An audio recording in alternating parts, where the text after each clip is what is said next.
Ribet banget sih bang, mati doang kubur aja. Heran gua mah meni di siarin kayak gini najis.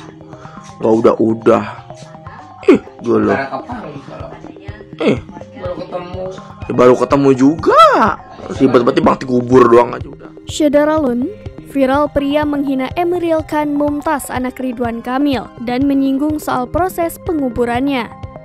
Lewat akun Instagram miliknya @donacuaca tampak tidak berempati sedikitpun dengan duka yang dialami orang nomor 1 di Jawa Barat tersebut.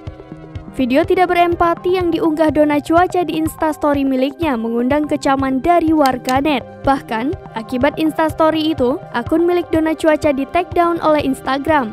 Lewat akun TikTok miliknya, @donacuaca mengaku salah dan meminta maaf. Lebih lanjut, Dona Cuaca mengaku akibat postingan dirinya yang tidak berempati itu, akun TikTok miliknya juga ikut di-take down. Notif dari di TikTok juga gitu kan, nyampe IG aku itu ke take down gitu kan. Terus banyak peringatan di TikTok. Maafin ya dengan sepenuh hati, ini aku beneran bego banget gitu.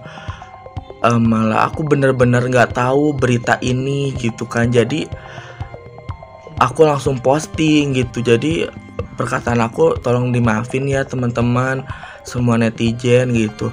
Terus TikTok aku juga ke take down gitu. Jadi aku bingung. Mudah-mudahan ini video bisa sampai kalian ya. Terima kasih semuanya.